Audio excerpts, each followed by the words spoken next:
Des responsables nord-coréens et américains se sont trouvés à Pékin et ont étudié des solutions pour mettre un terme au programme nucléaire de la Corée du Nord.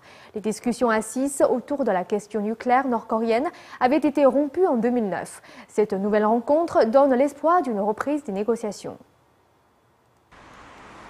Des responsables américains et nord-coréens se sont rencontrés à Pékin jeudi dernier pour relancer les discussions assises sur le nucléaire. Les deux parties ont organisé 2 sessions de discussion, l'une à l'ambassade nord-coréenne le matin et l'autre à l'ambassade américaine l'après-midi. Pyongyang se dit prête à rejoindre la table des négociations. Une aide financière a été proposée à la Corée du Nord si elle abandonne son programme d'armement nucléaire.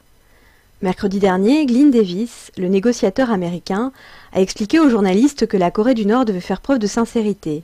Il était néanmoins satisfait que les pourparlers aient lieu si peu de temps après le décès de Kim Jong-il et la succession de son fils Kim Jong-un. En septembre 2005, Pyongyang avait accepté d'abandonner son programme nucléaire en contrepartie d'une aide à la dénucléarisation dans un accord élaboré par la Corée du Nord et du Sud, la Chine, le Japon, la Russie et les États-Unis. Cela n'a pas empêché la Corée du Nord d'effectuer 2 tests nucléaires, rompant les accords entre les 6 parties au cours des dernières semaines de l'administration du président américain George W. Bush. Les efforts pour reprendre les négociations sont restés vains et les tensions se sont accrues en 2010 après que la Corée du Nord ait coulé un navire de guerre sud-coréen et bombardé une de leurs îles.